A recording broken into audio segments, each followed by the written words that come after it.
اعوذ باللہ من الشیطان الرجیم بسم اللہ الرحمن الرحیم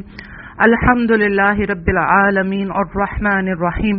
اللہم صلی علی محمد وعلی آل محمد رب اشرح لی صدری ویسر لی امری واحلل عقدۃ من لسانی یفقہوا قولی۔ السلام علیکم ورحمۃ اللہ وبرکاتہ۔ لاسٹ ٹائم ہم نے سورہ بقرہ کی آیت نمبر 154 تک تفسیر کی تھی الحمدللہ، اور آج ہم آیت نمبر 155 سے آگے تک کریں گے انشاءاللہ تعالی۔ تو آیت نمبر 155 سے شروع کرتے ہیں۔ اور ہم کسی نہ کسی طرح تمہاری آزمائش ضرور کریں گے، دشمن کے ڈر سے، بھوک پیاس سے،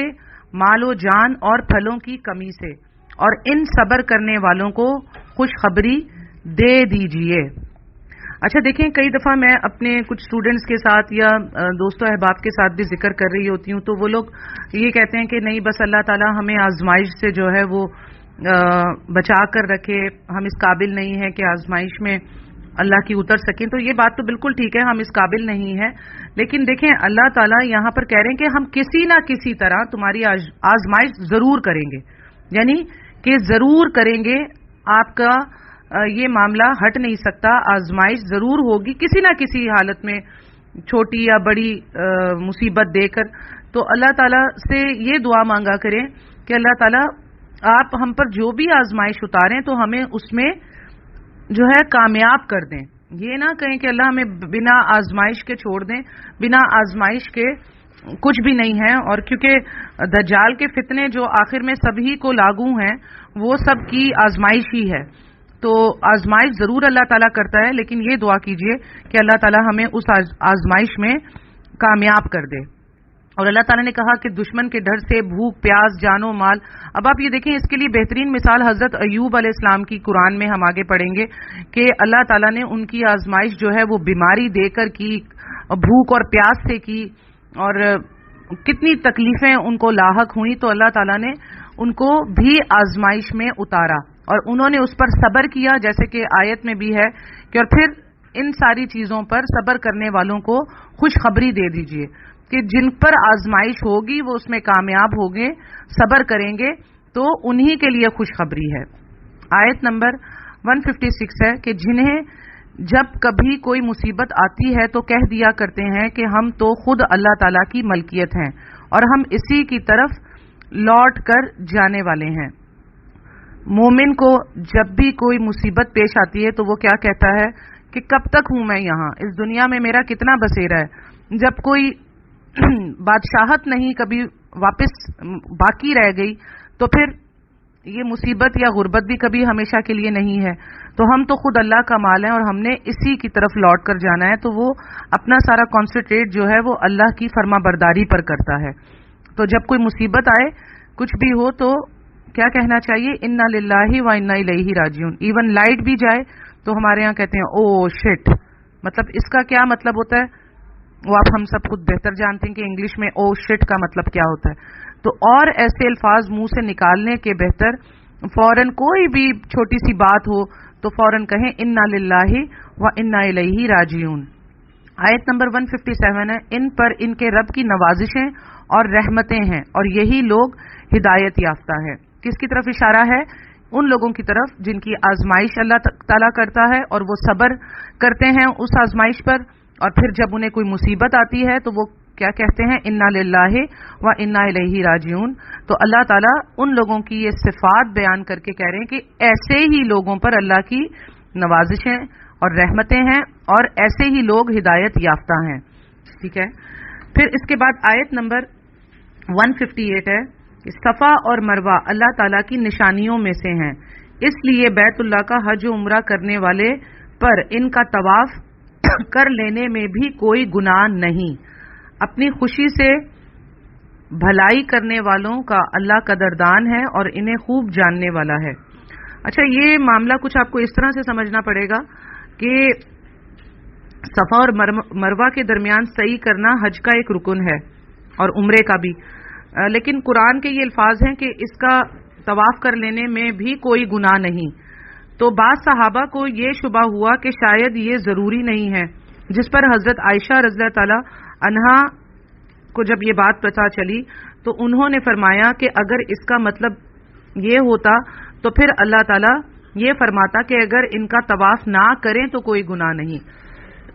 پھر اس کی شان نزول بیان فرمائی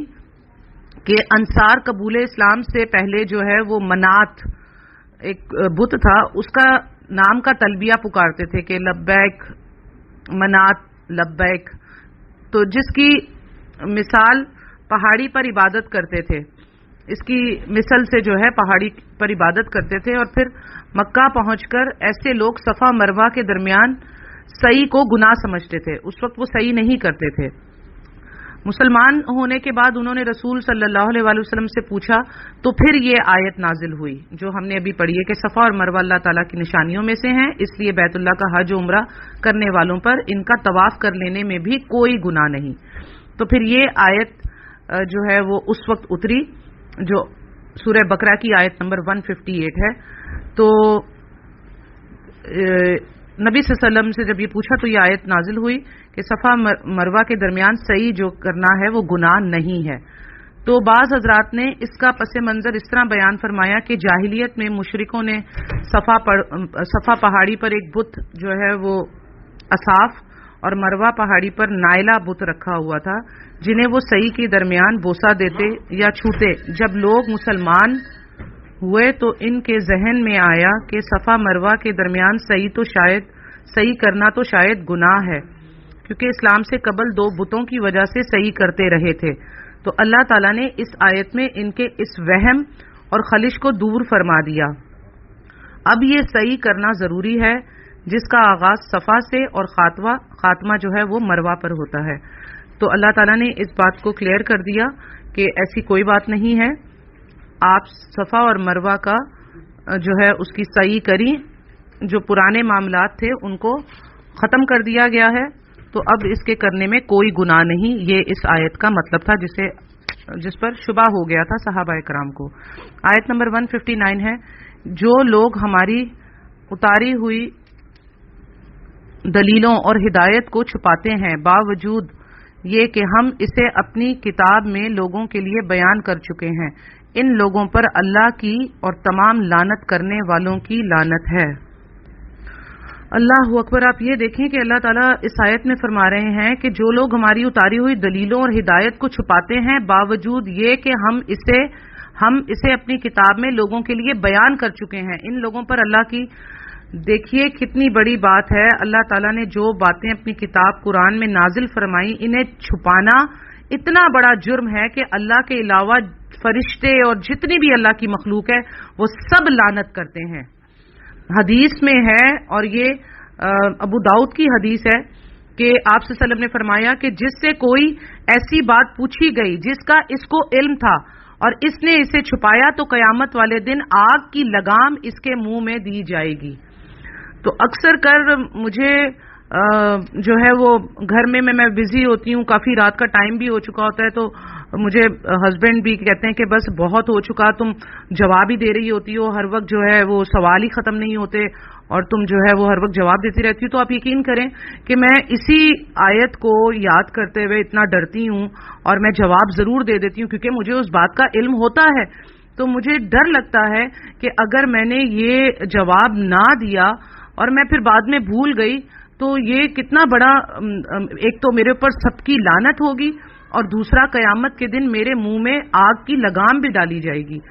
اللہم اجرنا من النار، اللہم اجرنا من النار، اللہم اجرنا من النار۔ تو جس چیز کا علم ہو اسے دوسروں تک پہنچائیں بغیر پوچھے ہی، اور لیکن جب کوئی پوچھ لے تو وہ پھر کتنا بڑا معاملہ ہے، یہ آپ آیت نمبر 159 سورہ بقرہ کی پڑھ لیں تو آپ کو پتہ چل جائے گا۔ آیت نمبر 160 ہے، مگر وہ لوگ جو توبہ کر لیں اور اصلاح کر لیں اور بیان کر دیں تو میں ان کی توبہ قبول کر لیتا ہوں، اور میں توبہ قبول کرنے والا اور رحم اور کرم کرنے والا ہوں۔ اللہ تعالیٰ نے ساتھ میں یہی بھی فرما دیا کہ جو لوگ توبہ کر لیں، ٹھیک ہے، یعنی کہ جو اگر علم چھپاتے ہیں اللہ کی کتاب کا اور پھر جب انہیں اللہ تعالیٰ توفیق دیتا ہے اور علم ہو جاتا ہے انہیں کہ ہم یہ گناہ کر رہے ہیں اور بہت بڑی بات ہے یہ گناہ کی، تو پھر وہ توبہ کر لیں، اپنی اصلاح کر لیں اور اس بات کو بیان کر دیں، اس گواہی کو، اللہ کی گواہی کو بتا دیں، تو اللہ تعالیٰ فرماتا ہے کہ میں ان کی توبہ پر ان کی توبہ قبول کر لیتا ہوں اور میں رحم و کرم کرنے والا ہوں۔ پھر آیت نمبر 161 ہے، یقیناً جو کفار اپنے کفر میں ہی مر جائیں ان پر اللہ تعالیٰ کی، فرشتوں کی اور تمام لوگوں کی لعنت ہے۔ اس سے معلوم ہوا کہ جن کی بابت یقینی علم ہے کہ ان کا خاتمہ کفر پر ہوا ہے، ٹھیک ہے نا، ان پر تو لعنت جائز ہے۔ اب ہمیں پتہ چلے کہ جی فلاں کوئی شخص تھا اور وہ کافر تھا اور اس نے جو ہے کلمہ پڑھا ہی نہیں اور وہ دین اسلام میں داخل ہی نہیں ہوا، تو ایسے شخص کے اوپر تو لعنت کرنی جائز ہے۔ لیکن اس کے علاوہ کوئی ایسا مسلمان جو اس چیز کا دعویٰ کرتا ہو کہ وہ اپنے آپ کو مسلمان کہتا ہو، چاہے وہ کتنا ہی گناہ گار ہو، ایسے مسلمان پر لعنت کرنا جائز نہیں ہے، کیونکہ ممکن ہے کہ مرنے سے پہلے وہ توبہ کر لے اور اللہ تعالیٰ اس کے دیگر نیک اعمال کی وجہ سے اس کی غلطیوں کو معاف فرما دے، جس کا علم ہمیں نہیں ہو۔ تو اس لیے کسی مسلمان پر لعنت نہیں کرنی چاہیے۔ ہاں البتہ یہ کہنا چاہیے کہ اللہ تعالیٰ اسے ہدایت عطا فرمائے، اور یہ کہہ سکتے ہیں کہ اگر اس نے یہ کام نہیں چھوڑے تو اور توبہ نہ کی تو یہ بارگاہ الہی میں جو ہے ملعون قرار پا سکتا ہے۔ تو ہمارے ہاں بڑی چھوٹی چھوٹی بات پہ ایک دوسرے کو لعنتیں دی جاتی ہیں، اور مائیں بھی بچوں کو اکثر کر لعنت دیتی ہیں، تو لعنت نہیں دینی چاہیے، یہ بہت ہی زیادہ بہت بری بات ہے۔ اور ایک مجھے حدیث یاد آ رہی ہے، مجھے اس کے سند کے بارے میں تو نہیں پتا، کہ نبی صلی اللہ علیہ وسلم نے فرمایا کہ ایک مسلمان کو لعنت نہیں کر سکتا، مطلب گویا یہ اس کو قتل کر دینے کے برابر ہے۔ یہ لعنت اتنی بڑی چیز ہے کہ جس کا ہمیں اندازہ بھی نہیں ہے، اور ہم مذاق میں بھی دوستوں یاروں کو بھی مذاق میں بھی لعنتیں دیتے ہیں، یوں ہاتھ اٹھا کر 5 انگلیوں کا نشان بنا کر اور یوں لعنت کرتے ہیں، جو کہ بہت ہی عذاب والی بات ہے کہ یہ کام سے جتنا ہو سکے بچیں۔ اس کو نہ ہاتھ کے اشارے سے لعنت کی جائے اور نہ ہی لفظوں منہ سے ایسے لفظ نکالنے جائیں کہ لعنت ہو اس پر، کیونکہ اگر وہ لعنت کا مستحق نہیں ہوا تو وہ لعنت لوٹ کر لعنت کرنے والے پر ہی آ جاتی ہے۔ تو اس چیز کا بہت خیال رکھا جائے۔ آیت نمبر 162 میں جس کا ترجمہ ہے، جس میں یہ ہمیشہ رہیں گے، نہ ان سے عذاب ہلکا کیا جائے گا اور نہ انہیں ڈھیل دی جائے گی۔ یہ وہی آیت نمبر 161 ہی سمجھ لیں کہ کنٹینیو چل رہی ہے، کہ جو کفر میں مر جائیں تو ان پر لوگوں کی، فرشتوں کی، اللہ کی لعنت ہے۔ اور پھر انہی کے بارے میں 162 میں کہا گیا کہ یہ لوگ ہمیشہ جہنم میں رہیں گے اور ان سے کوئی عذاب ہلکا نہ کیا جائے گا اور نہ انہیں ڈھیل دی جائے گی۔ اللہم اجرنا من النار، اللہم اجرنا من النار، اللہم اجرنا من النار، آمین۔ آیت نمبر 163 ہے، تم سب کا معبود ایک ہی معبود ہے، اس کے سوا کوئی معبود برحق نہیں، وہ بہت رحم کرنے والا اور بڑا مہربان ہے۔ یہاں پر اللہ سبحانہ تعالیٰ نے توحید کو بیان کر دیا ہے، اور اس آیت میں پھر سے توحید کی دعوت دی جا رہی ہے۔ یہ دعوت توحید مشرکین مکہ کے لیے ناقابل فہم تھی، تو کیونکہ وہ کہتے تھے کہ اتنے سارے معبودوں کی جگہ ایک ہی معبود بنا دیا رسول اللہ نے، انہوں نے یہ کہہ دیا کہ بس ایک ہی معبود ہے، تو یہ تو بڑی عجیب سی بات ہے، جس کو ہم اگلی آیت میں دیکھیں گے کہ وہ معبود جو ایک ہی معبود ہے اس کی نشانیاں کیا ہیں۔ آیت نمبر 164 کا ترجمہ ہے، یہ جواب دیا جا رہا ہے، آسمانوں اور زمین کی پیدائش، رات دن کا ہیر پھیر، کشتیوں کا لوگوں کو نفع دینے والی چیزوں کو لیے ہوئے سمندروں میں چلنا، آسمان سے پانی اتار کر مردہ زمین کو زندہ کر دینا، اس میں ہر قسم کے جانوروں کو پھیلا دینا، ہواؤں کے رخ بدلنا، اور بادل جو آسمان اور زمین کے درمیان مسخر ہیں، ان میں عقل مندوں کے لیے قدرت الہی کی نشانیاں ہیں۔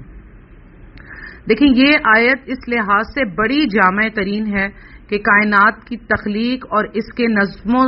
تدبیر کے متعلق 7 اہم امور کا اس میں یکجا تذکرہ ہے، جو کسی اور آیت میں نہیں ہے، ٹھیک ہے نا۔ تو یہ اس لحاظ سے بہت ہی جامع ترین آیت ہے کہ اللہ تعالیٰ نے فرمایا کہ جو ایک ہی معبود ہے، اس کی کیا کام ہے وہ اللہ تعالیٰ نے سارے اس آیت نمبر 164 سورہ بقرہ کی جو ہے وہ یکجا کر دیے کہ آسمان و زمین کی پیدائش جن کی وسعت و عظمت محتاج بیان ہی نہیں، یعنی کہ آسمان و زمین کی پیدائش، جیسے کہ ہم آگے جا کے بھی پڑھیں گے کہ 6 دن میں اللہ تعالیٰ نے یہ زمین و آسمان پیدا کر دیا، پھر رات اور دن کا یکے بعد دیگرے آنا، دن کو روشنی اور رات کو اندھیرا کر دینا تاکہ کاروبار معاش بھی ہو سکے اور آرام بھی ہو سکے، پھر رات کا لمبا اور دن کا چھوٹا ہونا، پھر اس کے برعکس دن کا لمبا اور رات کا چھوٹا ہونا، سمندر میں کشتیوں اور جہازوں کا چلنا جن کے ذریعے تجارتی سفر بھی ہوتے ہیں اور جو ہے اس کے ذریعے سے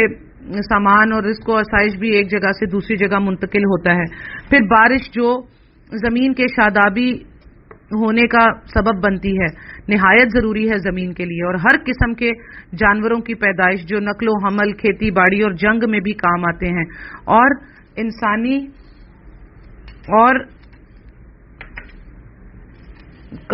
اور انسانی خوراک کی بھی ایک بڑی مقدار ان سے پوری ہو جاتی ہے۔ تو اللہ تعالیٰ نے یہاں پر ساری چیزوں کو جمع کر دیا، اپنی نشانیاں اللہ سبحانہ تعالیٰ نے یہاں بیان کر دی۔ اب آیت نمبر 165 کا ترجمہ ہے، بعض لوگ ایسے بھی ہیں جو اللہ کے شریک اوروں کو ٹھہرا کر ان سے ایسی محبت رکھتے ہیں جیسی محبت اللہ سے ہونی چاہیے، اور ایمان والے اللہ کی محبت میں بہت سخت ہوتے ہیں۔ کاش کے مشرک لوگ جانتے، جبکہ اللہ کے عذاب کو دیکھ کر جان لیں گے کہ تمام طاقت اللہ ہی کو ہے اور اللہ تعالیٰ سخت عذاب دینے والا ہے، تو ہرگز شرک نہ کرتے۔ اب دیکھیے یہ آیت ایسی ہے کہ ایسے لگ رہا ہے کہ جیسے یہ آیت آج اتری ہے۔ میرا 18 سالہ تجربہ ہے کہ مجھے ایسا لگتا ہے کہ یہ آیت جیسے آج اتری ہے کہ اللہ تعالیٰ فرما رہے ہیں بعض لوگ ایسے بھی ہیں جو اللہ کے شریک اوروں کو ٹھہرا کر ان سے ایسی محبت رکھتے ہیں جیسی محبت اللہ سے ہونی چاہیے، اور ایمان والے اللہ کی محبت میں بہت سخت ہوتے ہیں۔ اب کیا ہوتا ہے کہ جب ہم کسی شرک کرنے والے کو منع کرتے ہیں کہ جی آپ ولیوں سے اور پیروں فقیروں سے اور ان کے مزاروں پر جا کر ان سے مت مانگیں اور وہ کچھ نہیں کر سکتے، تو وہ باقاعدہ اپنے ان ولیوں بزرگوں پیروں فقیروں کے لیے لڑائی کرنا شروع کر دیتے ہیں، بحث و مباحثہ شروع کر دیتے ہیں، جبکہ ان کے بحث و مباحثے میں کوئی بھی دلیل قرآن سے نہیں دی جا سکتی، جبکہ جو اللہ سے محبت کرتے ہیں اور اللہ کی محبت میں سخت ہوتے ہیں وہ دلائل قرآن سے ہی پیش کرتے ہیں، جس کو کہ وہ نہیں مانتے۔ تو اس سے کیا ہوتا ہے کہ ان کی محبت اللہ کے جو شریک ہیں ان سے اتنی سخت ہو جاتی ہے، وہ اللہ کے شریکوں سے ایسی محبت رکھتے ہیں کہ وہ ان کے لیے کوئی بات سننا پسند ہی نہیں کرتے اور بحث کرتے ہیں کہ نہیں جی ہم مانگتے تو اللہ تعالیٰ سے ہی ہیں، لیکن یہ اللہ کے ولی تھے، کیا آپ ولیوں کا انکار کرتے ہیں؟ تو ہم انہیں کہتے ہیں کہ ہم ولیوں کا انکار نہیں کرتے، بے شک اللہ کے ولی اس کا مطلب ہے اللہ کا دوست، تو اللہ کا دوست جو ہے وہ آپ بھی بن سکتے ہیں، آپ ڈائریکٹ اللہ کے دوست کیوں نہیں بنتے؟ جو اللہ کا دوست تھا وہ تو فوت ہو چکا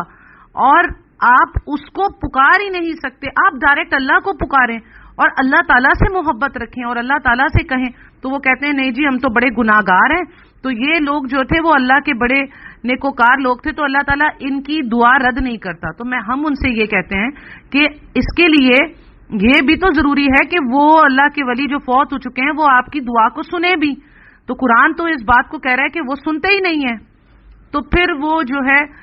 ادھر ادھر کی فضول باتوں کے دلائل دیتے ہیں، لیکن قرآن کی آیات کے دلائل نہیں دے سکتے کیونکہ اس چیز سے وہ قاصر ہوتے ہیں۔ تو اللہ تعالیٰ نے یہاں کیا کہا اس آیت کو کہ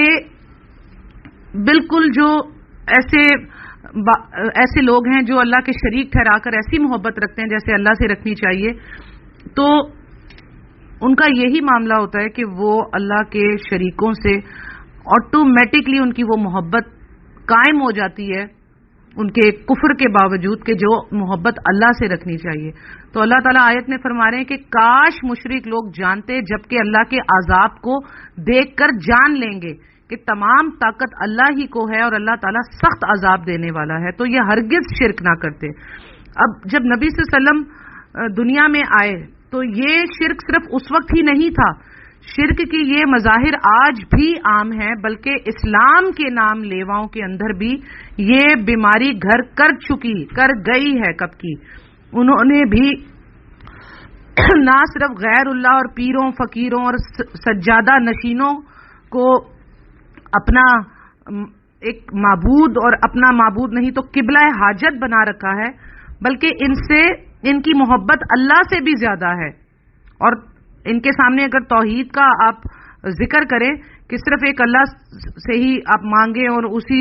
کو پکاریں، تو یہ ان کو کھلنا شروع ہو جاتا ہے، برا لگنا شروع ہو جاتا ہے، اور اس پہ وہ بحث کر کے لڑنا شروع ہو جاتے ہیں کہ کیوں اللہ کے نیک، کیا اللہ کے رسول کے ذریعے سے ہمارے پر دین نہیں آیا، کیا وسیلہ نہیں ہوتا، کیا اس طرح کی پھر وہ وسیلے کے اوپر آ کر بحث کرتے ہیں، اور اپنی اس جو محبت صرف ایک اللہ سبحانہ تعالیٰ کے لیے ہونی چاہیے اس پر وہ لڑنا شروع ہو جاتے ہیں۔ تو اگر ان سے پوچھیں کہ اللہ کے رسول ہی وسیلہ بنے ہمارا، تو آج اللہ کے رسول تو ہمارے درمیان میں موجود نہیں ہے، وسیلہ کیا ہے؟ یہ قرآن، اور اسی قرآن کے خلاف وہ چل رہے ہوتے ہیں، اور دنیا کی ادھر ادھر کی چیزوں سے وہ جو ہے ان کی مثالیں بیان کرتے ہیں کہ وسیلے کے بغیر آپ سیڑھیوں کے بغیر چھت پہ نہیں جا سکتے، تو آپ وکیل کے بغیر جج تک اپنی بات نہیں پہنچا سکتے۔ تو اللہ نہ تو جج ہے اور نہ چھت ہے، نعوذ باللہ۔ اللہ تعالیٰ وہ ہے جو آپ کی اپنے بندے کی شارک سے بھی زیادہ نزدیک ہے۔ یہ مثالیں انسانوں کے لیے دی جا سکتی ہیں، لیکن اللہ سبحانہ تعالیٰ کے لیے ایسی مثالیں نہیں دی جا سکتی، جسے ہم قرآن میں آگے جا کے پڑھ بھی لیں گے، جو قرآن میں اللہ نے فرما دیا کہ جیسی مثالیں اپنے لیے دیتے ہو ایسی مثالیں میرے لیے مت دو۔ تو جیسی محبت اللہ کے لیے ہونی چاہیے ویسی محبت اگر آپ کے دل میں رسول اللہ کے لیے بھی ہو گئی تو سمجھ لیں آپ شرک میں گرفتار ہو گئے، کیونکہ محمد صلی اللہ علیہ وآلہ وسلم بھی اللہ کے رسول ہیں، اللہ کے بندے ہیں، وہ غیر اللہ ہیں، اللہ نہیں ہے۔ تو ہمیں ان کے جو فرمان ہیں ان کے مطابق اپنی زندگی گزارنی ہے، تو یہ چیز ہماری ان سے محبت کا دعویٰ ہوگی، نہ کہ ان کو اللہ کا شریک کرنے پر ان سے محبت کا دعویٰ کیا جا سکتا ہے۔ اللہ سبحانہ تعالیٰ سے دعا ہے کہ اللہ ہمیں شرک و بدعت اور اس طرح کے ہر شر سے محفوظ رکھے، اور جس شر کو ہم جانتے ہیں نہیں جانتے، اللہ تعالیٰ ان سب شرک سے اور بدعت سے اور برائیوں سے ہمیں محفوظ رکھے، آمین ثم آمین۔ اور ہم سب لوگوں کو قرآن پاک کو صحیح طرح سمجھ کر پڑھنے کی، اس پر عمل کرنے کی اور دوسرے لوگوں تک پہنچانے کی توفیق عطا فرمائے، آمین ثم آمین یا رب العالمین۔